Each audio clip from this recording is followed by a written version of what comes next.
The Fox and the Boar. The sun had barely risen, casting a golden glow over the tranquil forest. Birds chirped lazily from their perches, the morning air crisp and fresh, with a hint of dew still clinging to the leaves. The forest, peaceful and still, seemed untouched by the turmoil of the outside world. Everything was at rest. Everything, except for one creature. Deep within the forest, nestled in a clearing just beyond the edge of the great oak trees, a boar stood alone. His tusks gleamed in the soft light, sharp and polished from years of constant sharpening. He grunted softly to himself, his eyes scanning the forest around him, as though searching for something that wasn't there. "Why do you sharpen those tusks every day, Boar?" A voice called out from behind him. The boar turned his head sharply. There, perched casually on a branch, was a fox. His fur shimmered in the morning light, his sharp eyes gleaming with curiosity and amusement. He had always wondered about the boar. Despite the peace in the forest, the boar seemed to carry an unease that no one could understand. The boar, still gazing out over the clearing, did not immediately answer. The sharpness of his tusks, honed through countless hours of labor, gleamed ominously.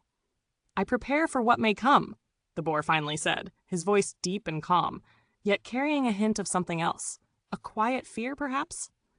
"The world is peaceful now, but it won't always be." The fox tilted his head, clearly skeptical. "And if the peace lasts, what will you do then? Will your tusks simply sit unused, like the sword that rests on the wall, waiting for a battle that may never come?" The boar's eyes softened for a moment. He had heard that same argument before.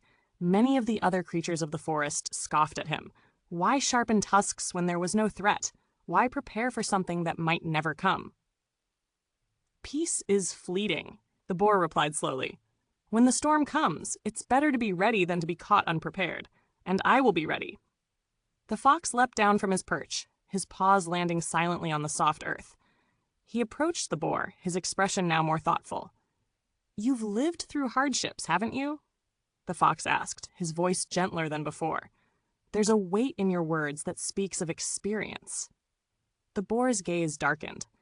Many years ago, the peace of the forest was shattered. A band of hunters came through, bringing with them fire and chaos. They did not care for peace. I barely escaped with my life, and many of my kin were not so fortunate. I've seen what can happen when you are unprepared, and I will never be caught like that again. The fox nodded slowly, understanding the gravity behind the boar's words. "But perhaps," he mused, "you have already found peace. Perhaps, in your preparation, you've created your own fear." The boar was silent for a long moment, his tusks gleaming again in the morning light. The fox's words cut deeper than he cared to admit. Could it be true? Had he allowed his fear of the past to control his future? Just then, a rustling in the bushes caught their attention. The boar's head snapped up, his muscles tensing. The fox's eyes sharpened, but he remained still, watching. Out of the underbrush, a small rabbit emerged, hopping innocently into the clearing. The forest was still. There was no threat. The boar let out a breath he didn't realize he was holding, his shoulders relaxing.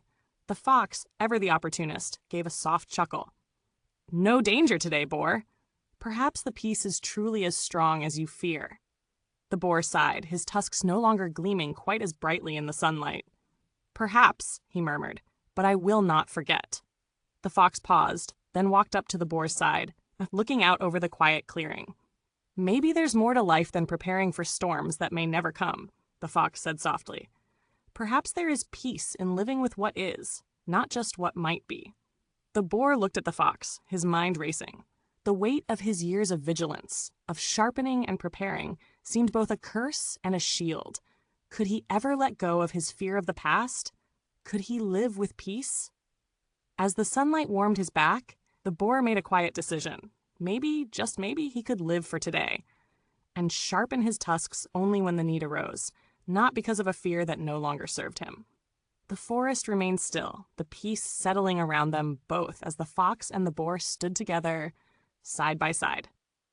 If you enjoyed this story, don't forget to like, share, and subscribe to keep the tales coming.